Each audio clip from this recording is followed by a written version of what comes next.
the moon. What does it take for a man to land on the moon? It is to emerge from a spacecraft and go ahead to just step on the surface of the moon. And in so doing, with just that small step, to be celebrated forever and ever by the rest of mankind. What does it feel like for a man to step out onto the moon? For a man, that small step gives them the feeling that is so breathtaking, like it is on behalf of all the anonymous giants out there whom they call mankind. For a man, it just takes the flexed muscle of an arm to be strong, such as of a Neil Armstrong. For a man, a small step on the moon is forever trumpeted as if it were the jazz music of Louis Armstrong. For every man, that small step on the moon will keep them forever shouting, "I am strong," when what they mean to say is, "I'm strong." But a woman is always landing on the moon, always stepping out with an overdraft of backache and pain. For a woman, it is not a small trip of a quick step and then back again to the waiting spacecraft. And then a man's return is the gentle swaying and floating of a parachute back to Earth, back to the club of the anonymous giants we call mankind. Back to be celebrated over and over again for a man's single step on the moon. But for a woman, no. Always she will walk for days and days in the moon, with a backache and assorted pains, and her landing is always in the season of the rains, with no one recording her struggles on the moon. She will return to the spacecraft in silence.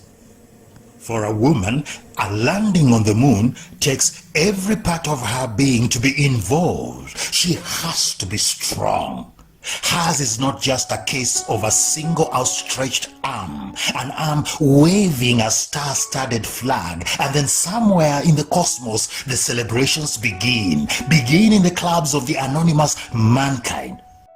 For a woman, no. Oh no.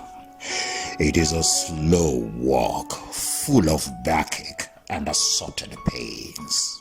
And the rains in which she walks is of color red.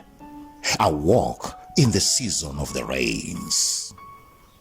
Her agonizing walk on the moon, step by step, it is the uncertain encounter with what it takes to be a woman. It is to be somewhere unrecorded on the dark side of the moon. Her steps there are uncelebrated, and yet when she walks not just for an exclusive club of mankind, but she walks for us all. She walks for humanity. And what about her ceremonial flag when she walks her steps on our behalf in the moon?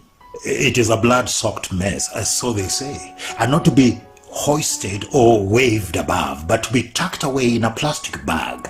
And she must find a place somewhere on the dark side of the moon to bury it. On behalf of humanity, an uncelebrated landing on the moon.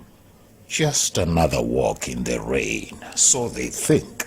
And so life goes on in the anonymous little clubs of mankind, as if nothing happened.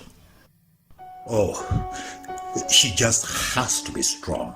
Strong to have always landed on the moon and celebrated.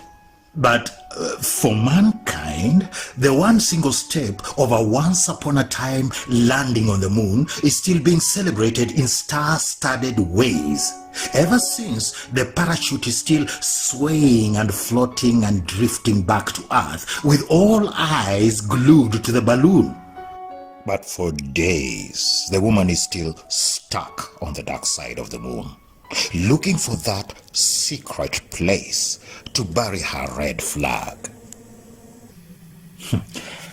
And yet you dare ask, how does it feel like landing on the moon? Well, for her, it doesn't feel like a giant step for mankind. It is just the way she has always landed. On the dark side of the moon, it is not a gentle stride on the stepping stone. It is a sudden knock and a bump into one. And you have to behave as if nothing happened. She is seated there on the round table of the little clubs of mankind and smiling as if nothing is happening. She is at her strongest when she is weak. She just has to be strong.